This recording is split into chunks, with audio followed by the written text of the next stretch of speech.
गोपीजना वल्लभ गिरिवरधारी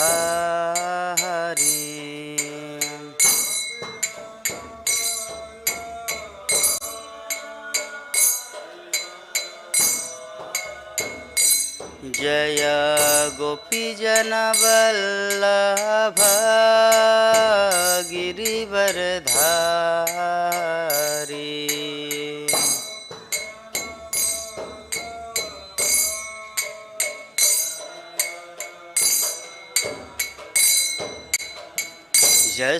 यशोदानंदन ब्रज जनरंजना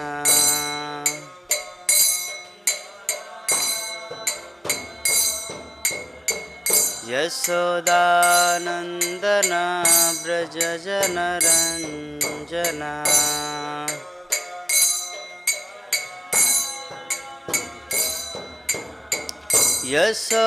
यशोदानंदन ब्रज जनरंजना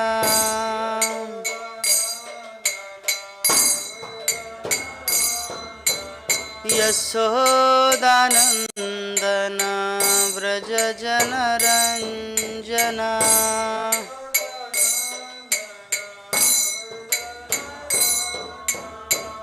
यमुना तीरः बनचारी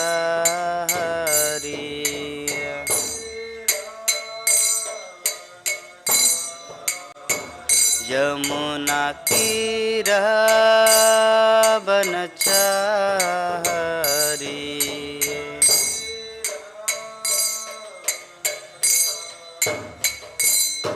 जय राधा माधव कुंज बिहारी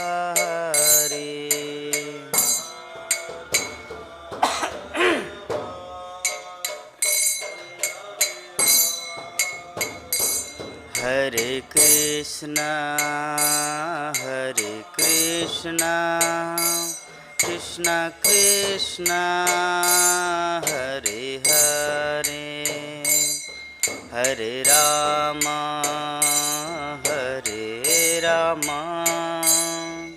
राम राम हरे हरे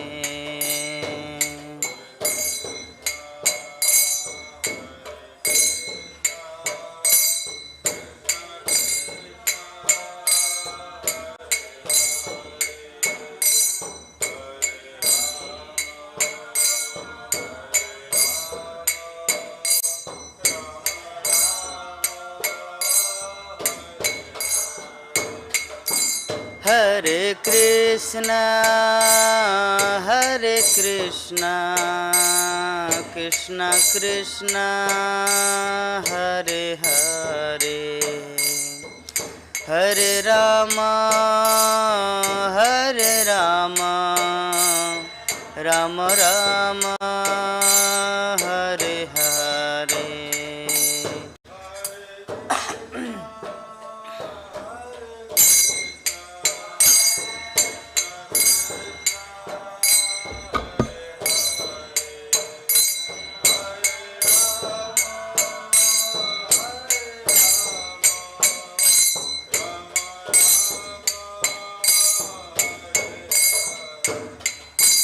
जय राधा माधव राधा माधव राधे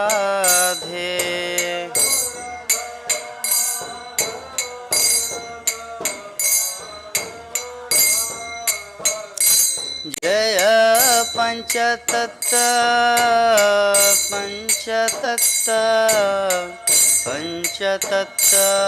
जय पंचतत्व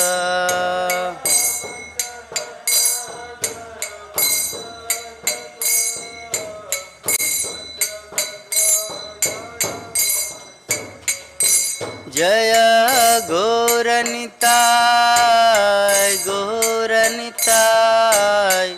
गौरनिताय जय गौरनिताय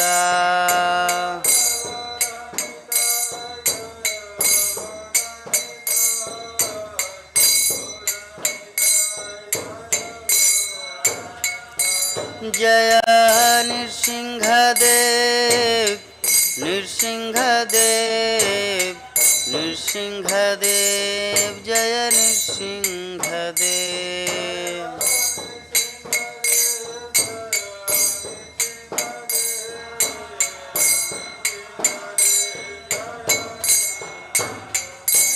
जय प्रहलाद महाराज प्रहलाद महाराज प्रहलाद महाराज जय प्रहलाद महाराज।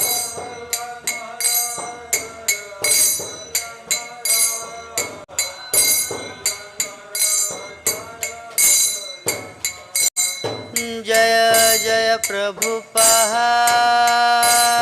प्रभुपाद प्रभुपाद प्रभुपाद।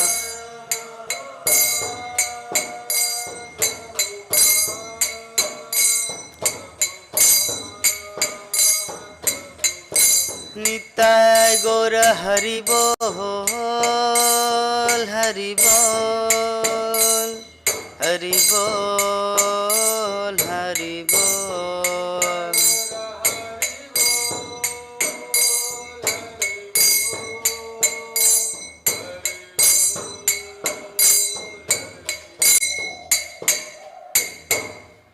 जय हरिनाम संकीर्तन की, जगत गुरु शिल प्रभुपाद की, अनंत कोटि वैष्णव भक्तबिंद की, समवेत गौर भक्तबिंद की, निताय गौर प्रेमानंदे।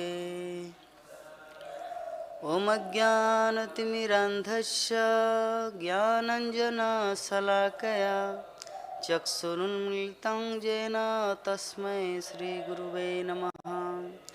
श्रीचैतन्यमनोभीष्टं स्थापितं येन भूतले स्वयं रूप कदा मह्यं ददाति शपदान्तिकं। वन्देऽहं श्रीगुरु श्रीयुतापदकमलं श्रीगुरुन् वैष्णवांश्च श्रीरूपं साग्रजातं सहगना रघुनाथान्वितं तं सजीवं साद्वैतं सावधूतं परिजनसहितं कृष्णचैतन्यदेवं श्रीराधा कृष्णपादान् सहगना ललिता श्रीविशाखान्वितांश्च। नमो विष्णुपादाय कृष्णपृष्ठाय भूतले श्रीमते भक्तिवेदांत स्वामिनिति नामिने। नमस्ते सरस्वती देवे गौरवाणी प्रचारिणे निर्विशेष शून्यवादी पाश्चात्य देशतारिणे। हे कृष्ण करुणा सिंधु दीनबंधु जगतपते गोपेश गोपिका कांत राधा कांत नमस्तुते।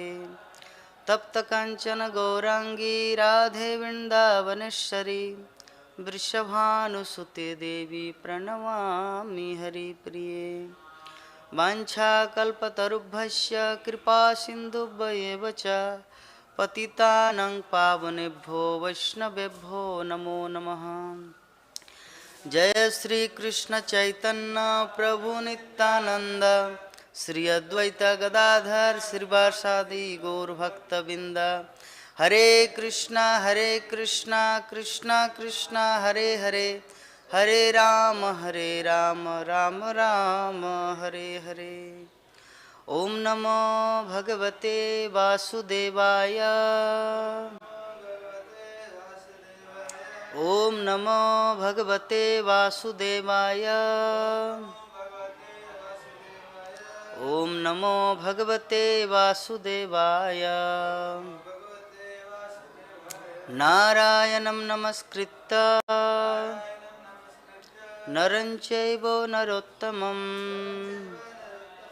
देवीं सरस्वतीं व्यासं ततो जयमुदीरये। नष्टप्रायेषु अभद्रेषु नित्यं भागवत सेवया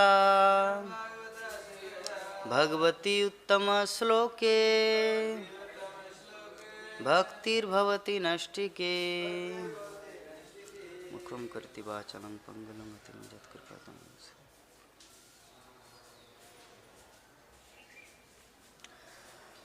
हरे कृष्णा। तो आज हम लोग श्रीमद् भागवतम द्वितीय स्कंद सप्तम अध्याय श्लोक संख्या 15 इस श्लोक के ऊपर डिस्कस करेंगे। तो आप सभी पीछे पीछे इस श्लोक को दोहराइए। अंतःसरस्सरुबलेन पदे गृहीतो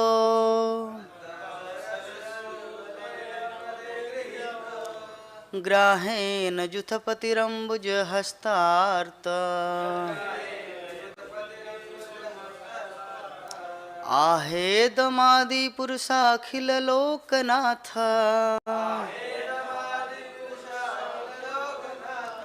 तीर्थस्रव श्रवणमङ्गलनाद्मेधया अंतःसरस्सुरुबलेन पदे गृहीतो ग्राहेण जुथपतिरम्बुजहस्तार्त आहेदमादिपुरुषाखिललोकनाथ तीर्थस्रव श्रवणमङ्गलनामधेय अंतःसरस्सुरुबलेन पदे गृहीतो ग्राहेण जुथपतिरम्बुजहस्तार्त आहेदमादिपुरुषाखिललोकनाथ तीर्थस्रव श्रवणमङ्गलनामधेय। हरे कृष्ण। प्रभु जी उच्चारण कीजिए।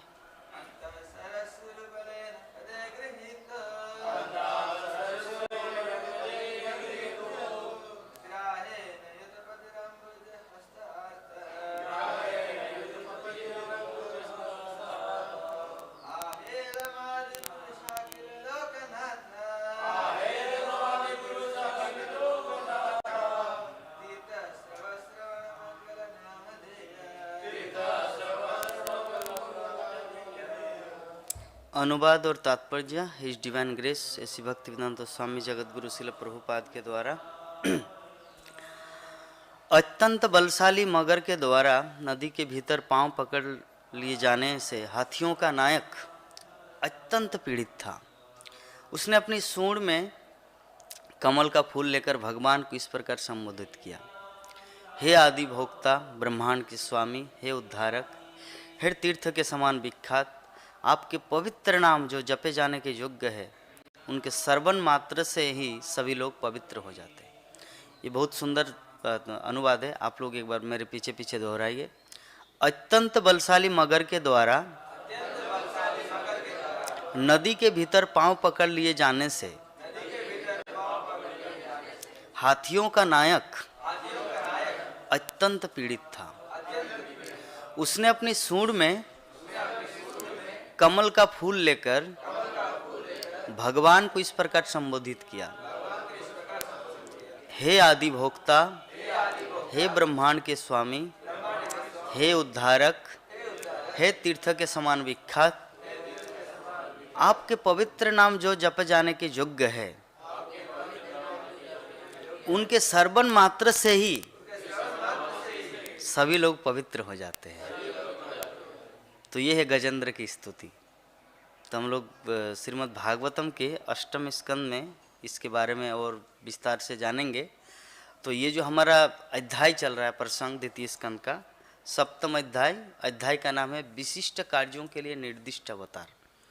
तो सर्वप्रथम आप सभी वैष्णव भक्तों के श्री चरणों में मेरा दंडवत प्रणाम। वांछा कल्पतरुभ्यश्च कृपा सिंधुभ्येव च पतितानां पावनेभ्यो वैष्णवेभ्यो। आप लोग कहाँ से आए प्रभु जी? रांची। हो, बहुत ही परम मंगलदायक है, क्योंकि मैं भी रांची में 5 साल प्रचार किए थे जी, बुक डिस्ट्रीब्यूशन। अभी भी हमारा जो संकीर्तन का बस पार्टी रांची में ही है। नृसिंह चतुर्दशी जैसे ही चालू होगा वो लोग आ जाएंगे, बहुरूप जगन्नाथपुर।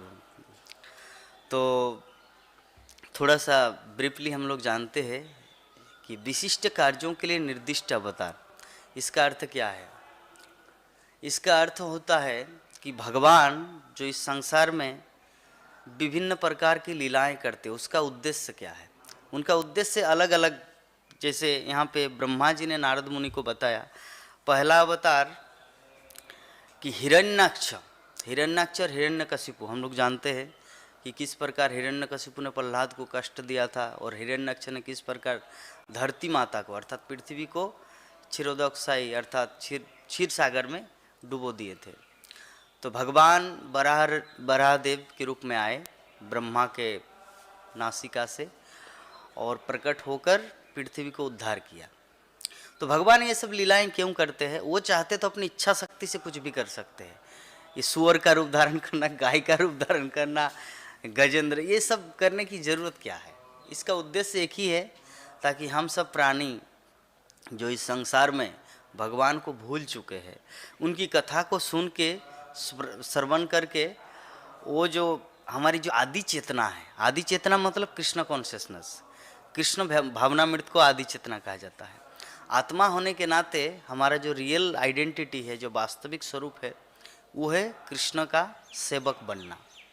लेकिन अभी हम लोग अपने विभिन्न स्तर में, जैसे हमारा जन्म होता है और जन्म होते ही हमारा अलग अलग स्तर लागू होता है। बच्चे के समय सोचते कि मेरा फ्रेंड तो छोटे छोटे बच्चे हैं, जैसे वो युवक बनता है तो सोचते हैं कि मेरा युवक युवतियाँ फ्रेंड, बॉयफ्रेंड या गर्लफ्रेंड है। जैसे ही वो और आगे वैवाहिक जीवन में आते हैं, शादी करते हैं, तो उनका रिस्पॉन्सिबिलिटी बन जाता है उनकी पति पत्नी, आपका उनकी पत्नी, उनके बच्चे, माता पिता, उसी में उलझ जाता है। तो उस समय अपना स्वरूप वो सोचते कि मैं घर का मालिक हूँ, गार्जियन हूँ, अगर मैं न कमाऊँ तो परिवार का भरण पोषण कैसे होगा। फिर जैसे वो बूढ़ा बन जाते हैं तो बूढ़ा का काम कि उनके जो बहू माँ या लाइक दैट जो भी होते, कब मरेगा या बूढ़ा। तो इस प्रकार हम लोग इस संसार में जस्ट व्यर्थ का ही इस प्रकार जीवन बिताते हैं।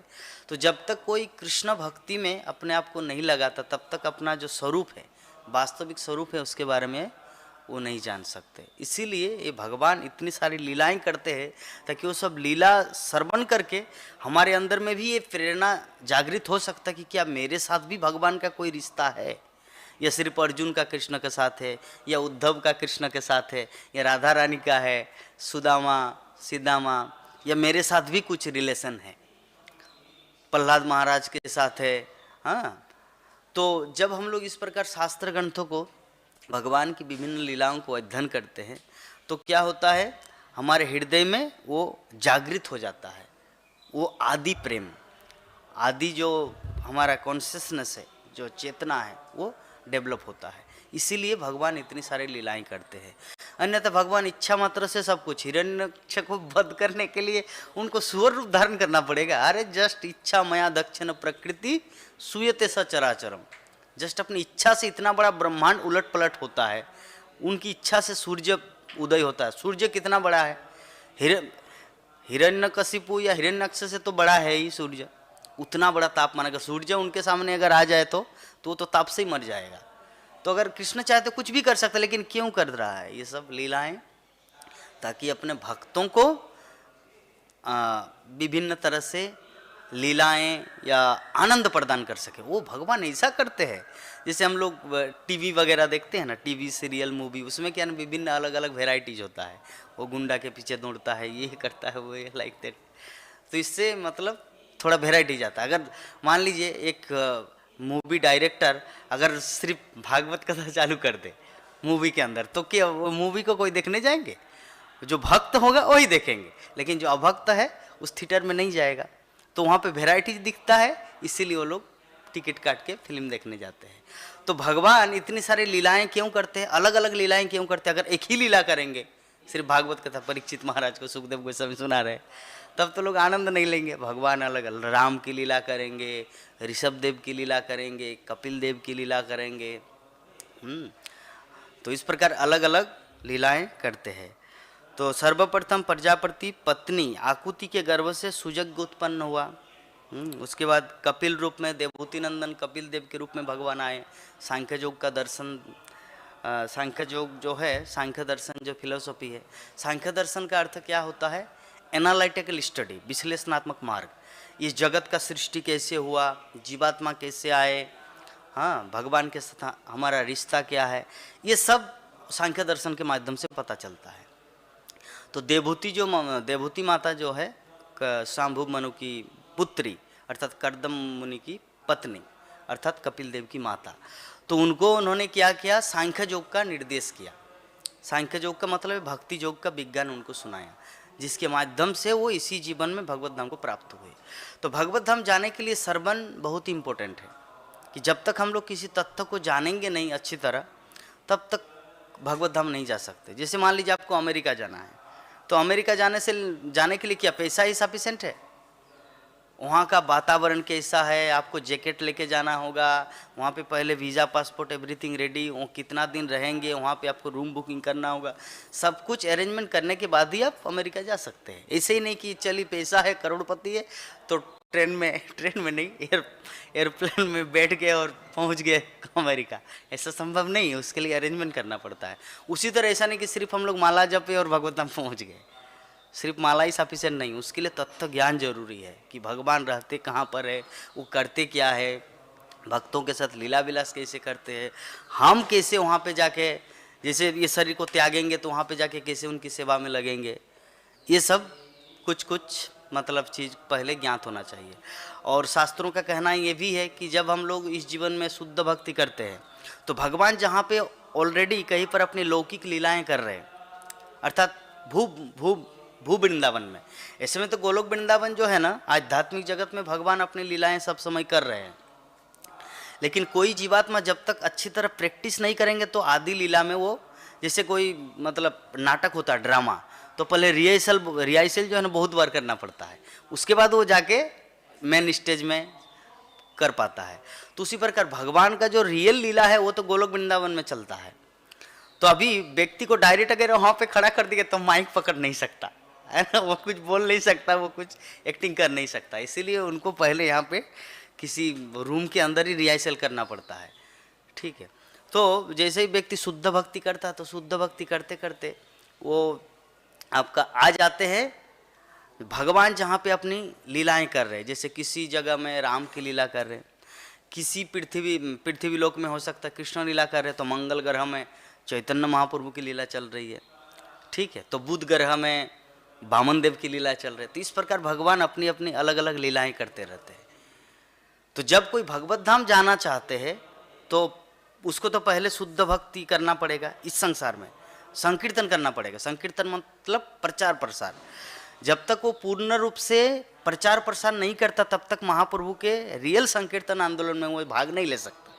तो पहले वो एक लोक में जहाँ पे भगवान लीलाएं कर रहे हैं वहाँ पे जाके वो योगदान करेंगे, वहाँ पे उनका जन्म होगा, और वहाँ पे लीला विलास करने के बाद प्रैक्टिस हो जाएगा कैसे भगवान के साथ डीलिंग करना है, आदान प्रदान करना है। तब जब वो मरेगा, उसके बाद जब अपने शरीर को त्यागेंगे, तब वो चले जाएंगे भगवत धाम। तो ये है प्रोसेस। तो भगवान इतनी सारी लीलाएं इसलिए कर रहे हैं। तो कपिल देव अर्थात अपनी माता को ये सब तत्व ज्ञान सुनाए, जिसके कारण कपिल देव आए थे। और हम लोग जानते हैं कि दत्तात्रेय, दत्त और अत्रि मतलब अत्रि ऋषि के पुत्र के रूप में दत्तात्रेय का पुत्र दत्तात्रेय के रूप में आए भगवान। और उन्होंने क्या किया, यदु हहे इत्यादि पवित्र आध्यात्मिक जो लोगों को ये कृष्ण कथा, आध्यात्मिक तत्व ज्ञान कथा देके उन सबको मुक्त किए। तो भगवान जितना सारा अवतार ले रहे, सबके पीछे एक ही उद्देश्य, वो है दिव्य ज्ञान। दिव्य ज्ञान को प्रचार प्रसार करना। ऐसा नहीं कि परशुराम आए और सिर्फ मार दिए, मतलब फरसा लेके सबको सहस्त्रार्जुन को काट दिए, नहीं, उसके पीछे भी रहस्य है। ज्ञान हर अवतार में है, चाहे वामन देव हो, भगवान श्री कृष्ण हो, राम हो, मोहिनी हो, कुछ कुछ अवतार में मतलब प्राइमरी जो होता है ना संहार होता है, सेकेंडरी में ज्ञान होता है। लेकिन अगर दिव्य दृष्टि से देखा जाए तो भगवान के जितने सारे अवतार हैं उनके पीछे एक ही उद्देश्य है, वो है ये ज्ञान का प्रचार प्रसार करना। कौन सा ज्ञान? हाइड्रोजन टू ऑक्सीजन कैसे बनता है? नहीं, कैसे भगवत धाम जाया जाए, वो ज्ञान प्रचार प्रसार करने के लिए भगवान आते हैं। तो आज का जो हमारा श्लोक है ना, ये बहुत इम्पोर्टेंट श्लोक है। इसमें कुछ कुछ जो श्लोक है कि जैसे कुछ कुछ शब्द है। गजेंद्र, हम लोग जानते हैं इस संबंध में, गजेंद्र का एक दोहा है, सूरदास ने गाया है, जानते हैं ना कौन सा? हे गोविंद हे गोपाल, हे गोविंद हे राखो शरण में, अब तो जीवन हारे, हे गोविंद हे गोपाल। तो सूरदास ने ये पंक्ति लिखा है किसके लिए? गजेंद्र के लिए। गजेंद्र के पास जब मगरमच्छ आया, एक्चुअली गजेंद्र कहाँ गए थे? पानी पीने के लिए। और पानी पीने के लिए नीर पीवन है तू गयो सिंधु के किनारे। नीर मतलब पानी, जल, जल पीने के लिए वो गया था सिंधु के किनारे, अर्थात नदी के किनारे। और उसके अंदर क्या है? सिंधु बीच बसत ग्राह, चरण ले पधारे। तब क्या किया मगरमच्छ ने? वो हाथी का पांव को पकड़े और सीधा उनको जल के अंदर घुसा दिया। और घुसाने के बाद चार प्रहर युद्ध भयो, ले गयो मझधारे। और 4 प्रहर उनका युद्ध हो। 4 प्रहर मतलब 24 घंटा, मतलब फाइटिंग हो ही रहा है, दोनों का आपस में बहुत फाइटिंग हो रहा है। तो हाथी जो है ना, वो तो स्थल का प्राणी है, वो स्थल में शक्तिशाली रह सकते हैं, पानी के अंदर वो मतलब अपना शक्ति प्रदर्शित नहीं कर सकता। तो ऐसे 4 प्रहर, नाक कान डूबन लागे कृष्ण को पुकारे। तब वो कृष्ण को पुकार रहे हैं। तो जब हम लोग विषम परिस्थिति में पड़ते हैं, जब हमारे हाथ पैर बंद जाता है, कोई काम का नहीं, कैसे करेंगे, कैसे मुकाबला करेंगे, तब वो अल्टीमेट किसको पुकारते हैं? भगवान को पुकारते हैं। तो कृष्ण को पुकारे। तो जो भी इतिहास में भगवान को विभिन्न स्थिति में पुकारते थे या पुकारे हैं, उन्हीं का नाम श्रीमद् भागवतम में दर्ज है। भक्त का ही नाम भागवतम में उल्लेख है। दारिका से, हाँ, उसके बाद दारिका में शब्द गयो शोर भयो भारी, शंख चक्र गदा पद्म गरुड़ ले सिद्धाए। तो भगवान ने जब सुना कि गजेंद्र मुझे पुकार रहे हैं किसी विषम परिस्थिति में, तब भगवान शंख चक्र गदा पद्म चतुर्भुज नारायण वहां पे प्रकट हुए। अभी कोई प्रश्न कर सकता, प्रभु जी द्वारका के कृष्ण तो द्विभुज चतुर्भुज कैसे हुआ? एक्चुअली द्वारका, वैकुंठ, अयोध्या, ये सब जो है ना, वो नारायण के अवतार है। और जो गोलोक वृंदावन वो कृष्ण है। गोलोक वृंदावन में कृष्ण द्विभुज मुरलीधर श्याम सुंदर के रूप में रहते हैं। द्वारका में भगवान श्री कृष्ण कभी द्विभुज कभी चतुर्भुज, वो अपना एक्सचेंज करते रहते हैं। ठीक है, तो यहाँ पे देखा कि शंख चक्र गदा पद्म जरूरत है, इसीलिए जैसे ही पुकारे गजेंद्र तो भगवान वहाँ पे आए। सूर कहे श्याम सुनो शरण है तिहारे, अब की बार पार करो नंद के दुलारे, नंद के दुलारे। तो भगवान को बोले कि हे प्रभु मैंने गलती किया।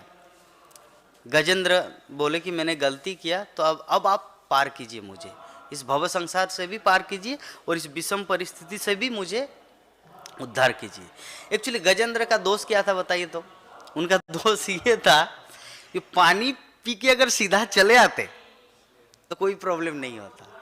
वो क्या कर रहे थे? अपनी पत्नियों को, हथियानियों को ऐसे पानी ले लेके उनको फेंक रहे था, वो इनको मार रहे हैं उनको। जैसे होता है ना, हम लोग जैसे बच्चे जब तालाब में स्नान करते हैं तो क्या ठंडे के दिन में वो जब नहीं नहीं मैं अभी स्नान नहीं करूँगा, 5 मिनट थोड़ा धूप लेने दो, ऐसे करके, तब क्या करते हैं दूसरा बच्चा उसको पानी मारते हैं। तो वो जोर से, मतलब वो छिड़काव पानी शरीर में आने से पहले ही में जल में प्रवेश करो, तो ऐसा होता है।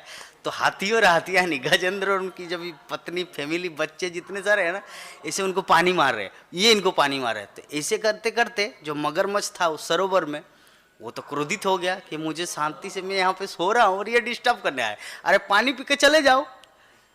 लेकिन वो लोग पानी पी के जा रहे हैं, तो इनको तो थोड़ा चखाना है।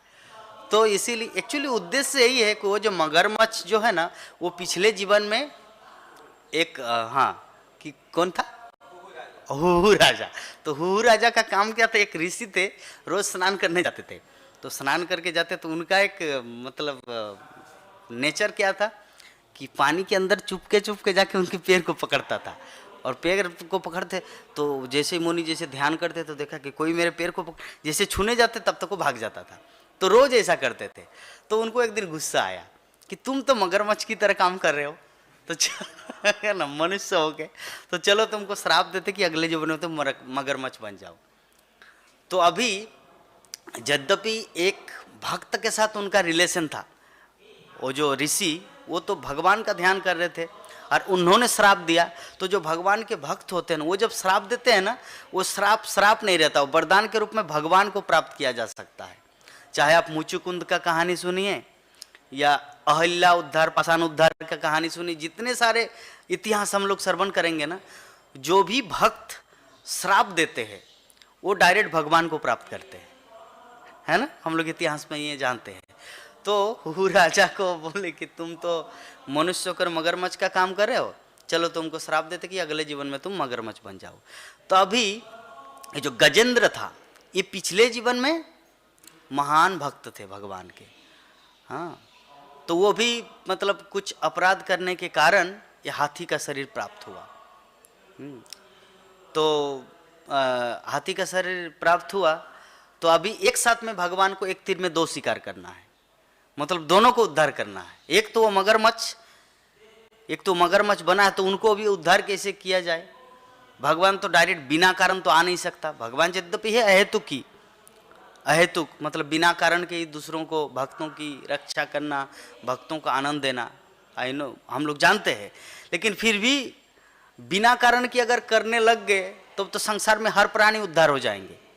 इसीलिए कुछ एक कारण दिखाना पड़ता है।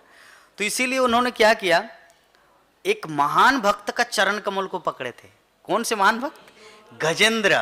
गजेंद्र हाथी जो पिछले जीवन में महान भक्त थे, भगवान को रोज पूजा पाठ करते थे। तो अभी जो हाथी उनको पकड़े और युद्ध कर रहे हैं, तो इनके अंदर में भी अहंकार था गजेंद्र का। क्या अहंकार? मैं हाथी हूं, मैं बलशाली हूं, मैं किसी को नहीं पुकारूंगा, मेरे पास बल है, मैं खुद फाइटिंग करके उनको जीत लूंगा। ऐसे करके उनका दिन चला गया। एक पहर नहीं, दो पहर नहीं, तीन पहर नहीं, चार पहर, लेकिन कोई उम्मीद का किरण ही नजर नहीं आ रहा कि मैं इनसे जीत पाऊंगा। तो तब उन्होंने क्या किया, हारे का सहारा श्याम हमारा, मतलब तब उन्होंने श्याम भगवान मुरलीधर श्याम सुंदर को पुकारा कि हे गोविंद, हे गोपाल, अब तो जीवन हारे, अब तो मेरा जीवन शेष। कितना देर से मैं फाइटिंग कर रहा हूँ, लेकिन कोई उम्मीद की किरण ही नहीं कि इनसे जीत पाऊँ। तो आप ही आके मुझे उद्धार कीजिए। तो देखा था कमल का फूल है सामने, कमल का फूल को भगवान को चढ़ाए। तो इससे और एक चीज़ प्रमाणित होता है, कभी कभी हम लोग जब किसी मंदिर में जाते हैं ना, जो बड़ा लाइन वाला मंदिर, इधर तिरुपति बालाजी या रंगनाथ, जो बड़ा मंदिर होते हैं ना, तो हम लोग को बहुत देर तक लाइन देना पड़ता है, अबाउट 4 घंटा 8 घंटा 2 दिन 3 दिन तक लाइन देना पड़ता है तिरुपति बालाजी में, जानते हैं ना, ऐसा होता है। तो हो सकता है कभी कोई विरक्ति फील करे, यहाँ पर क्यों आया इतना देर। अरे भगवान तो ऐसे ही हाथ फेरा दीजिए, हे प्रभु आप मेरा अर्पण कीजिए, मतलब मैं आपको अर्पण करता हूँ, आप एक्सेप्ट कर लीजिए। तो यहाँ पे भगवान क्या वहाँ पे नदी के ऊपर ऐसे जैसे पतंग उड़ता है, वैसा क्या भगवान वहाँ पे पतंग की तरह उड़ रहा था क्या नदी के सामने, जहाँ पे गजेंद्र और मगरमच्छ का फाइटिंग हो रहा था? भगवान वहाँ पे उड़ रहा था? नहीं, भगवान तो द्वारका में थे। तो जैसे फूल को ऐसे अर्पण किया, भगवान वहाँ पे आ गए। तो इससे प्रमाणित होता है कि हम लोग जहाँ भी रहे, प्रभु जी सोइए मत, हम लोग जहाँ भी रहे सोना नहीं चाहिए। अगर भगवान श्री कृष्ण को अर्पण करते हैं मानसिक रूप से या प्रैक्टिकली, तो भगवान उसे स्वीकार करते हैं। हम लोग जानते हो एक कहानी, एक ब्राह्मण था दक्षिण भारत के, जो मन ही मन गंगा, जमुना, गोदावरी, नर्मदे, सिंधु, कावेरी 6 नदियों का जल संग्रह किया। आतप चाल, गुड़, चीनी, मिश्री सब कुछ लाए, खीर, पायस, रसोई किया भगवान को अर्पण करने के लिए। मन ही मन, मानसिक रूप से विभिन्न नदियों में जाके जल लाया, दुकान से चावल लाया, गुड़, दूध, सब कुछ लाए और बनाए, भगवान को अर्पण करना है, अर्पण करना है। मन ही मन सब कुछ चल रहा, ध्यान। तो बोले कि ज़्यादा गर्म तो नहीं है, तो थोड़ा देखते हैं अंगुली डाल के। तो जैसे ही मन ही मन अंगुली डाल के देखा तो इधर रियल में उनका प्रैक्टिकल में अंगुली जल गया। ये भक्ति रसामृत सिंधु में ये प्रसंग आता है, रूप गोस्वामी वर्णन की है।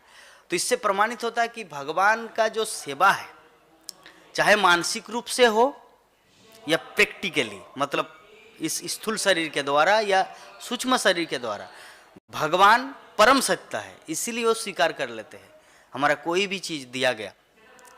इसलिए कभी भी हम लोग को ये नहीं सोचना है कि पता नहीं अभी भगवान सुन पा रहे। अरे भगवान क्यों नहीं सुनेंगे?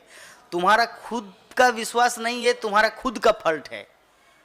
जैसे कि एग्जाम्पल, मान लीजिए कोई एक बनवासी हमारे पास आए और मेरा मोबाइल है, तो अब अभी मैं किसी को फोन करके बोल, हरे कृष्णा प्रभु जी आप कहाँ पर है, मैं तो आपको कब से पुकार रहा हूँ। तो अगर कोई बनवासी आके बोलेंगे क्या है ये मशीन में किसके साथ बात कर रहे हैं, जो कभी जीवन में मोबाइल देखा नहीं कि इस मोबाइल से दूसरे जगह में भी बात हो सकता है, उनका कोई आइडिया ही नहीं है, तो उनकी नज़र में पागलपन है। यस और नॉट? पागलपन है, उनकी नज़र में पागलपन है। अरे ये यंत्र से एक यंत्र है, इसके माध्यम से दुनिया दूसरे जगह से कैसे बात हो सकता है, क्योंकि उनको इसके बारे में कुछ आइडिया नहीं है। लेकिन हम लोग जो प्रैक्टिकली आदान प्रदान, डीलिंग, कथा वार्ताएं कर रहे, हम लोग को पता है कि ये कन्फर्म है। तो जो भगवान के शुद्ध भक्त होते हैं वो ऑलरेडी मोबाइल चला रहे हैं, और हम सब उस बनवासी की तरह है कि हम लोग को पता ही नहीं कि भगवान सुनते हैं। बात को समझ गए? हम लोग उस बनवासी की तरह है, जिस बनवासी जंगल के प्राणी अभी विकसित नहीं हुआ है, वो जगह पूरा जंगल के प्राणी अभी रांची झारखंड था, अभी थोड़ा सा डेवलप हुआ है। तो अभी आके देखा ये मोबाइल में बातचीत कर रहे हैं, तो हम लोगों को डाउट होता है। लेकिन जब हम लोग खुद करेंगे तब उसका परिणाम पता चलेगा कि सच में बातचीत होता है। तो जो शुद्ध भक्त होते हैं वो भगवान के साथ ऐसे मोबाइल में आदान प्रदान बात करते हैं। राधा माधव को देख के, हाँ, राधा बन बिहारी को देख के, राधा रमन रांची, उनको देख के वो लोग बात करते शुद्ध भक्त। लेकिन हम सब जो बनवासी है ये थोड़ी हो सकता, भगवान कहाँ है, वो कैसे सुनेंगे? उनके पास तो कोई यंत्र भी नहीं है। तो जब साधारण यंत्र के माध्यम से हम लोग एक दूसरे से बात कर सकते हैं, तो भगवान तो ये पूरे विश्व ब्रह्मांड की रचना किए है। अहम सर्वस्व प्रभव मत्त सर्वम प्रवर्तते, सब कुछ भगवान श्री कृष्ण से निकला है। तो ये मोबाइल भी भगवान का ही बना हुआ है। भगवान का वो जो एवरीथिंग, जो कुछ मेटेरियल्स लिया गया है, इसी पृथ्वी से लिया गया है। तो पृथ्वी का निर्माण भगवान ने किया, तो मोबाइल का निर्माण अल्टीमेटली परम स्रोत क्या है? कृष्ण है। तो वो किसी भी व्यक्ति का प्रार्थना, किसी भी व्यक्ति का मतलब भाव, मन का भाव समझ सकते हैं। भगवान दूर में भी है और सामने भी है, ठीक है। गोलोक एव निवसति अखिलात्म भूत, भगवान गोलोक वृंदावन में भी वास करते हैं और साथ साथ में हमारे साथ भी है। अखिल आत्मभूत मतलब ये पूरे विश्व ब्रह्मांड में हमारे साथ है, ठीक है। तो ये जो थोड़ा तात्पर्य हम लोग डिस्कस करते हैं कि नदी के भीतर बलशाली मगर ग्राह्य द्वारा हाथियों के नायक गजेंद्र का पैर पकड़ के लिए जाने की कथा श्रीमद् भागवत के 8वें स्कंद में वर्णित है। चूंकि भगवान परम है अतः उनके पवित्र नाम तथा व्यक्ति में कोई भेद नहीं है। भगवान का जो नाम है वो परम है। परम का अर्थ क्या होता है? उनका नाम और उनके रूप में कोई अंतर नहीं है। हमारा नाम और हमारे रूप में अंतर है। यस, अगर कोई मुझे बोले जगन्नाथ प्रभु, तो आप लोग मुझे ही बोल सकते हैं। बाहर के लोग अगर मुझे कोई पुकारे जो मुझसे दूर है, वो विपत्ति में फंसे हुए साइकिल में, उनका मतलब वो जो उनका कपड़ा फिरूल में लग गया है, अभी वो निकाल नहीं पा रहे, जगन्नाथ प्रभु आके रक्षा कीजिए, रक्षा कीजिए, तो मैं आके वहाँ पे रक्षा नहीं कर सकता, क्योंकि मैं परम नहीं हूँ। मैं उतना दूर का चीज नहीं सुन सकता, लेकिन कृष्ण जो है वो पूरे अखिलात्म भूत गोलोक वृंदावन साथ साथ में इस पूरे विश्व ब्रह्मांड के बारे में जानकारी रख सकता है। तो भगवान का पवित्र नाम, कृष्ण का पवित्र नाम और भगवान श्री कृष्ण में कोई अंतर नहीं है। तो इस तथ्य को हम लोग को समझना है। इसको जितना हम लोग समझेंगे ना उतना हमारा भक्ति जीवन में हम लोग अग्रगति करेंगे। अभी भी हमारा मेंटेलिटी, किसी का 10 साल हो गया इस्कॉन में, किसी का 15 साल, अभी भी मेंटेलिटी सेम है।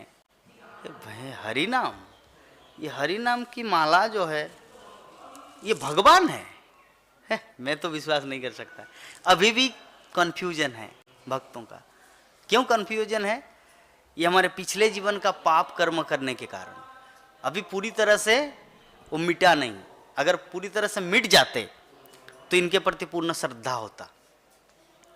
कोलिकाले नाम रूपे कृष्ण अवतार, भगवान श्री कृष्ण इस कलियुग में नाम के रूप में अवतरित हुआ है। पिछले युग में कभी कच्छप रूप में आते हैं, कभी मोहिनी रूप में आते हैं, तो कभी राम रूप में आते, कभी वामन रूप में आते। तो कलियुग में कौन से रूप में आए हैं? नाम के रूप में आए। लेकिन ये चीज हम लोग का अंडरस्टैंडिंग होता नहीं। ये क्यों होता है बताइए? तो इसका कारण है, जैसे जब भगवान श्री कृष्ण जब आए उस समय बहुत सारे लोग तो क्या सभी भगवान रूप में उनको जानते थे?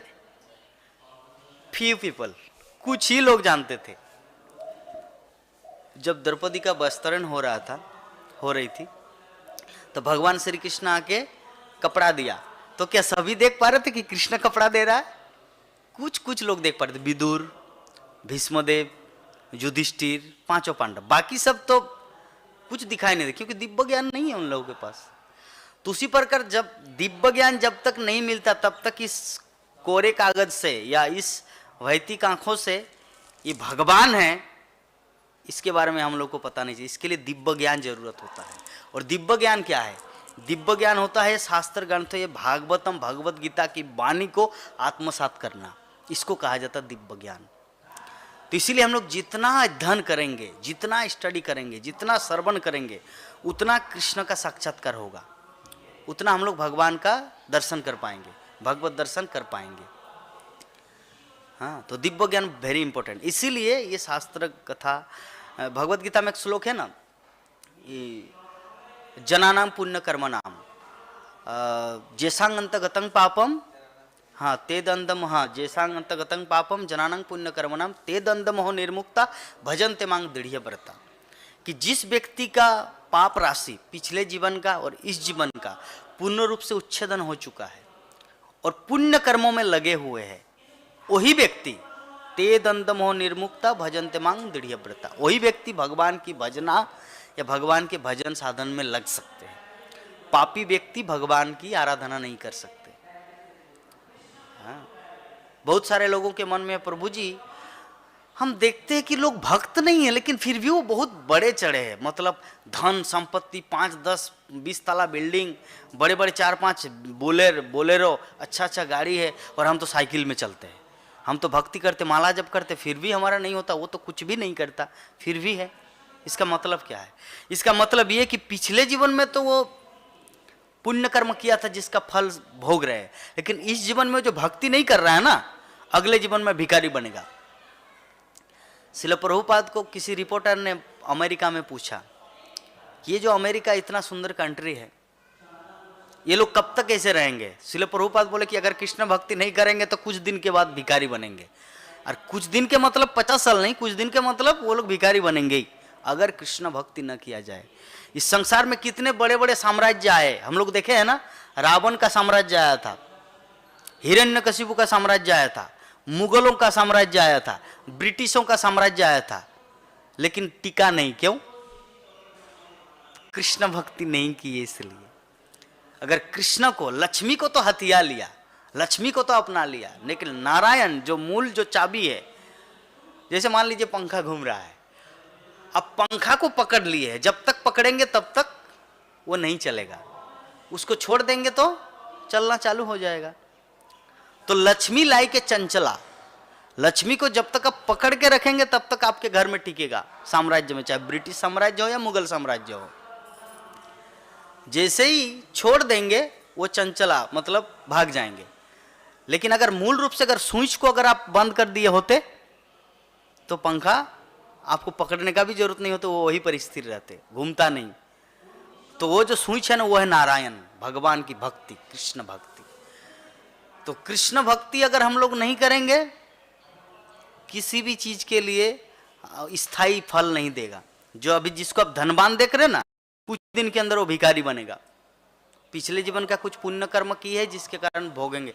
मान लीजिए इस जीवन में कितना ही पाप किए, लेकिन पिछले जीवन में जो पुण्य कर्म किया था उनका तो फल तो मिलेगा ना। अगर उनका फल अगर नहीं मिलेगा तब तो भगवान अच्छा नियम या शासक नहीं है। क्योंकि क्या रे भाई, भगवान ही डुप्लीकेसिटी करते हैं। नियम के अनुसार पुण्य कर्म का फल धन संपत्ति है, लेकिन भगवान तो लूट लिए। भले ही इस जीवन में पाप करे तो अगले जीवन में देना चाहिए, है नियम, दैट इज रूल। ठीक है, तो इसीलिए हम लोग को चिंता नहीं करना। इस जीवन में हम लोग जो हरिनाम कर रहे हैं ना, ये हरिनाम का फल भगवत धाम है। हरिनाम का फल हरिनाम है, हरिनाम में रुचि, क्योंकि हरिनाम साक्षात कृष्ण है। उस दिन हम क्लास में डिस्कशन कर रहे थे कि बहुत सारे लोग सोचते कि पांचों पांडव भिखारी की तरह घूम रहे थे 13 साल। अरे भिखारी किसको कहा जाता है? भिखारी उसको कहा जाता है जिसके पास धन नहीं है। लेकिन वो तो धन के पति नारायण उनके साथ थे, तो भिखारी कैसे हुआ? एक लक्ष्मी पूरे विश्व ब्रह्मांड को चलायमान करते हैं। एक लक्ष्मी, ये पूरे दुनिया में जितना सारा धन संपत्ति, Hyderabad, Mumbai, Bangalore, New York, Sydney, Melbourne, ये बड़े बड़े सिटी में जितना सारा धन संपत्ति है वो किसका है? एक लक्ष्मी का कृपा है, ओनली वन लक्ष्मी। तो ऐसे लक्ष्मी सहस्र शत संभ्रम से मानम, ऐसे करोड़ों करोड़ों लक्ष्मी भगवान की आराधना करते हैं। और वो कृष्णा किसके साथ है? पांचों पांडवों के साथ। तो वो लोग भिखारी हुए पांचों पांडव, बताइए भिखारी हुए? भिखारी उसको बोला जाता है जिसके पास धन नहीं है। लेकिन जो धन का पति है उनके साथ, तो भिखारी हो नहीं सकता। तो ये क्या है? ये धन के पति है ना, ये कृष्ण है साक्षात। तो ये हमारे साथ है, तो हम लोग भिखारी हुए नहीं, हम लोग परम धनवान हैं। हमारे पास जो धन है ना, ये कभी मिटेगा नहीं। जैसे कभी कभी क्या होता है, किसी ट्रेन में या किसी यात्रा में हम लोग जब सफर करते हैं ना, तो उतना कैश पैसा लेके नहीं जाते, क्योंकि चोरी होने की संभावना रहते हैं। तो क्या करते हैं, अकाउंट में रहता है, एटीएम से हम लोग किसी भी जगह निकाल सकते हैं। तो ये जो धन है ना, उस एटीएम की तरह है, किसी भी टाइम निकाल सकते। इस जीवन में नहीं, अगले जीवन में, फिर अगले जीवन में, ये कभी मिटेगा नहीं। लेकिन ये जो कैश पेमेंट, मतलब ये जो कैश है, ये जीवन खलास, फिनिश एवरीथिंग। इसीलिए कृष्ण भक्ति जो है ना, वो परम संपत्ति है। तो हाथी ने भगवान को तीर्थस्त्रव कहकर संबोधित किया है, जिसका अर्थ है तीर्थस्थान के समान विख्यात।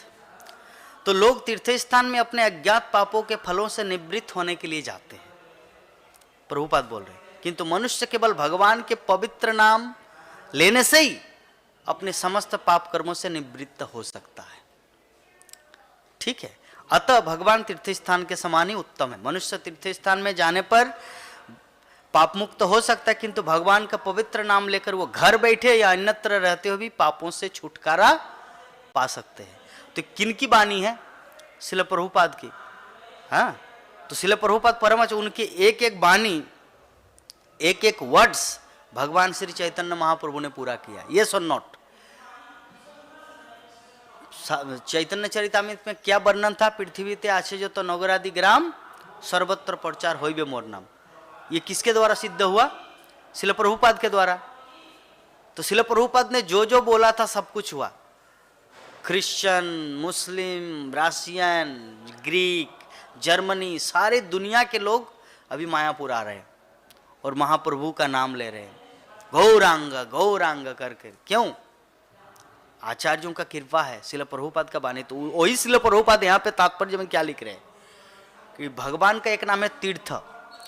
तो हम लोग तीर्थ यात्रा क्यों करते हैं? वहाँ पे जाके गंगा स्नान, वाराणसी में जाते हैं वहाँ भी गंगा स्नान, हरिद्वार में जाते हैं वहाँ भी गंगा स्नान, रामेश्वरम में जाते हैं वहाँ भी समुद्र स्नान। तो तीर्थों में अगर स्नान करते तो हमारा पाप मिट जाता है। तो यहाँ पे श्रील प्रभुपाद क्या बोल रहे कि किसी को कहीं जाने की जरूरत नहीं है, भगवान का पवित्र नाम लेने से ही वो पापों से मुक्त हो सकता है। तो तीर्थ सर्व कौन बोला? गजेंद्र। भगवान भगवान को गजेंद्र, भगवान ने मतलब गजेंद्र ने भगवान को एक नाम दिया तीर्थ सर्व, अर्थात भगवान का नाम इतना पवित्र है जिसे तीर्थ यात्रा करने में जो फल मिलता है उनका नाम लेने से ही वो मिलता है। ठीक है, तो भगवान का और एक नाम, पवित्र नाम है श्रवण मंगल। श्रवण मंगल अर्थात इसका भावार्थ है कि केवल पवित्र नाम के सुनने मात्र से मनुष्य को समस्त शुभ वस्तुएं प्राप्त हो जाती है। तो श्रीमद् भागवत में अन्यत्र भगवान नाम को पुण्य श्रवण कीर्तन कहा गया है। ठीक है, तो भगवान के विषय में जप तथा श्रवण करना ही पुण्य है। ये जो हम लोग हरि कथा सुन रहे हैं या सुना रहे हैं, ये दोनों ही पुण्य है। ठीक है, श्रीमद् भागवत की कथा। तो भगवान इस पृथ्वी पर अवतरित होकर सामान्य मनुष्यों की भांति आचरण करते, जिससे लोगों के सुनने के लिए कुछ कार्यकलापों की सृष्टि हो। अन्यथा भगवान का इस जगत में कोई सरोकार नहीं है, नहीं उन्हें कुछ करने की आवश्यकता है। यहाँ पर आने की जरूरत ही नहीं। जैसे मैं पहला एग्जाम्पल दिया, एक कोरोना आया कितने सारे लोग मर गए, एक सुनामी आते करोड़ों करोड़ी मर जाते हैं। हाँ, केदारनाथ में या जो सुनामी आया था हिंद महासागर में, कितने सारे लोग मर गए। तो भगवान अगर एक मच्छर की सृष्टि कर दे, हाँ, तो कितने सारे लोग मर जाएंगे। तो साधारण एक हिरण्याक्ष, हिरण्यकशिपु, रावण, कंस, कुंभकर्ण, इसको वध करने के लिए इतना कष्ट उठाने की जरूरत नहीं। लेकिन भगवान क्यों आते हैं? Because of give a pleasure to us, हम सबको आनंद देने के लिए, हम सबको उनका अहेतु की कृपा देने के लिए। तो समय ओनली 5 मिनट है। तो आप सब भक्त बहुत ही उन्नत भक्त है, तो अगर कुछ अगर प्रश्न करेंगे तो ये क्लास हमारा और भी अच्छा होगा। उसके बाद नृसिंह आरती चालू हो जाएगा मंदिर में, तो 5 मिनट आप लोग थोड़ा प्रश्न उत्तर ले लेते हैं। प्रश्न कीजिए प्रभु जी कुछ, बोलिए प्रभु। कोई भी एक आप अगर बोलेंगे ना तब दूसरा, हाँ बोलिए प्रभु जी। लेक्चर जब सुनते हैं,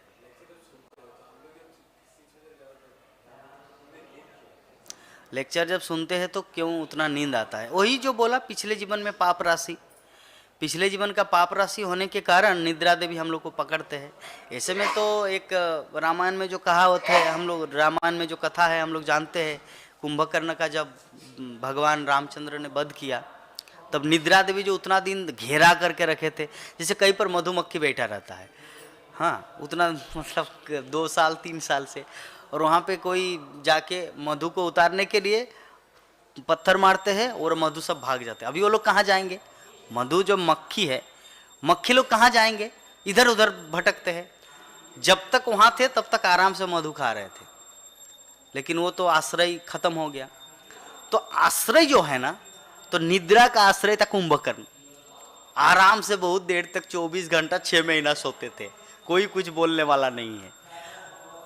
आप 4:30 बजे तक सो नहीं सकते, क्योंकि आपका अथॉरिटी प्रभु जी आके बोलेंगे उठो, मंगल आरती करना है, राधा रमन का दर्शन करना है ना। लेकिन कुंभकर्ण को कोई बोलने वाला नहीं थे। ऐसे व्यक्ति मृत्यु को प्राप्त हुए।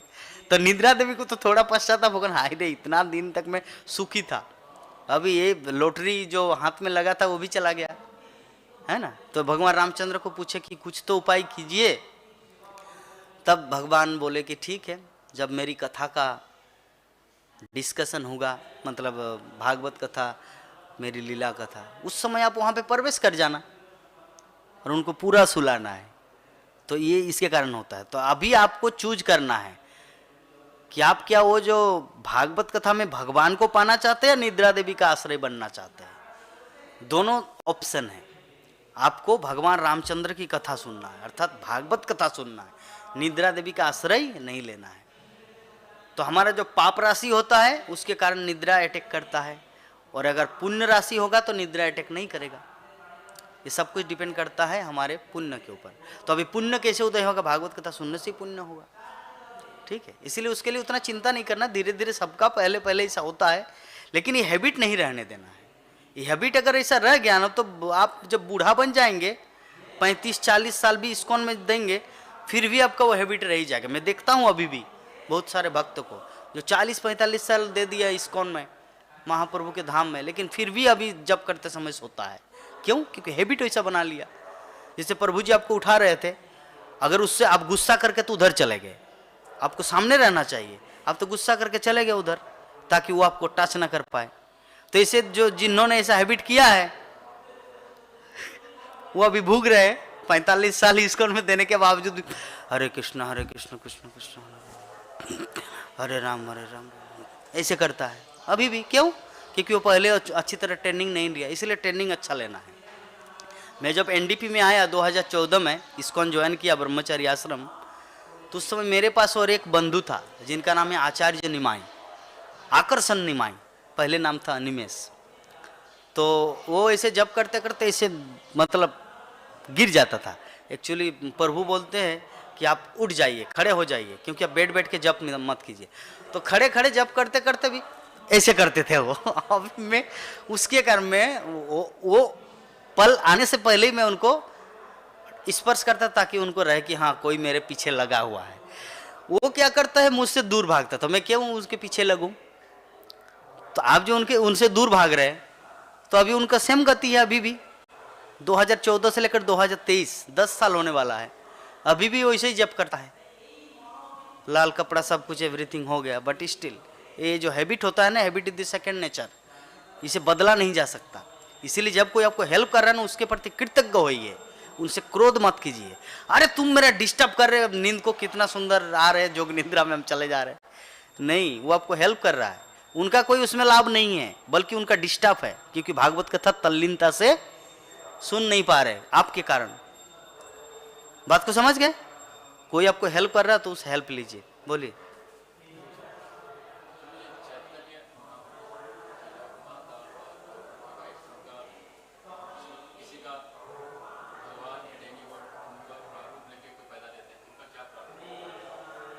मतलब चैतन्य महाप्रभु की माँ और उनकी पत्नी, मतलब कोई देवता पहले थे? नहीं नहीं, वो लोग देवता नहीं थे, वो लोग भगवान के पार्षद ही थे। जैसे देवता, जैसे बता रहे जब भगवान की लीला होते हैं ना, तो कुछ कुछ देवतागण जो पुण्यात्मा होते हैं भगवान की लीला में सम्मिलित होते हैं, और जो उनका जो इंटीमेट होता है, इंटीमेट मतलब अंतरंग, वो लोग सीधा गोलोक वृंदावन से आता है। तो सच्ची माता वो तो जसोदा है, ठीक है, और जो विष्णु प्रिया है वो लक्ष्मी है। एक हुआ लक्ष्मी प्रिया, विष्णु प्रिया और लक्ष्मी प्रिया, पहले शादी हुआ लक्ष्मी प्रिया से, फिर बाद में शादी हुआ विष्णु प्रिया से। एक हुआ रुक्मिणी, एक हुआ सत्यभामा। तिरुपति बालाजी में भी दो है, भूदेवी और श्रीदेवी। तो उसी प्रकार भगवान को सब नित्य सहचरी, वो कोई देवी देवता नहीं आते, वो लोग पहले से ही मतलब भगवान के पार्षद हैं, ठीक है। और बोलो, थोड़ा जोर से बोलिए। हाँ,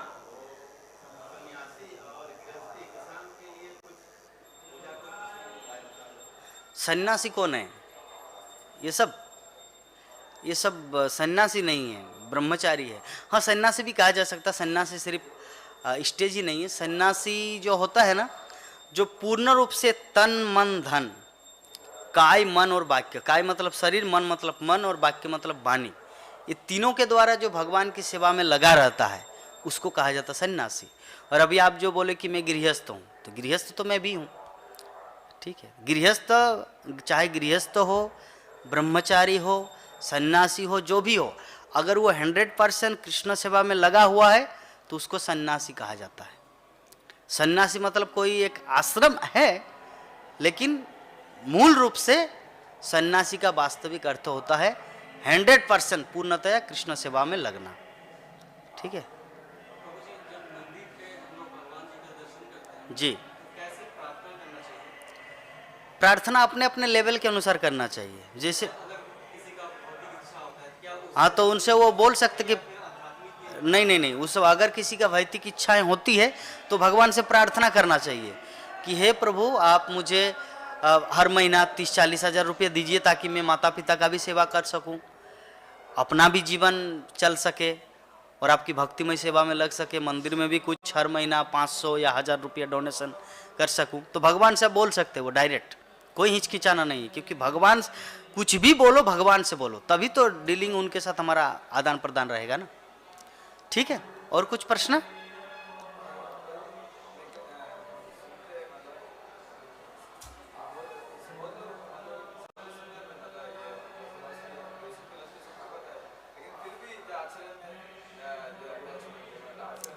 वो एक दिन में नहीं होता है प्रभु जी। देखिए सबको पता है कि हाइड्रोजन टू ऑक्सीजन से पानी बनता है, सबको पता है, आपको भी पता है, आपके भाई को भी पता है, आपके माता पिता को भी पता है। तो अगर मैं आपको बोलूं कि आप लेबोरेटरी में जाके बना के दिखाइए, आप क्या बना पाएंगे? तो सैद्धांतिक ज्ञान और प्रैक्टिकल में अंतर होता है। प्रैक्टिकल होने के लिए दिन लगता है, कॉन्टिन्यूएशन लगता है। तो अभी आप भक्ति में लगे हुए हैं, धीरे धीरे धीरे धीरे धीरे धीरे एक दिन वो छुटकारा मिलेगा, एक दिन में नहीं होगा। क्योंकि हमारे विगत विभिन्न जन्मों का बहुत सारा पाप राशि है, कर्मफल है, जिसके कारण उनका एक दो साल में वो कुछ होने वाला नहीं है। इसलिए थोड़ा दिन लगता है, लेकिन होगा, क्योंकि हरि नाम में इतना शक्ति है। तो हमारा आरती चालू हो गया है, कथा को यहीं पर विराम देते हैं। चलिए हम लोग मंदिर चलते हैं। जय ग्रंथराज श्रीमद् भागवत महापुराण की, जगत गुरु शिला प्रभुपाद की, अनंत कोटि वैष्णव भक्तविंद की, समवेत गौर भक्तविंद की, निताय गौर प्रेमानंदे। हरि हरि बोल। वांछा कल्पतरुभ्यश्च कृपा सिंधुभ्यो च पतितानां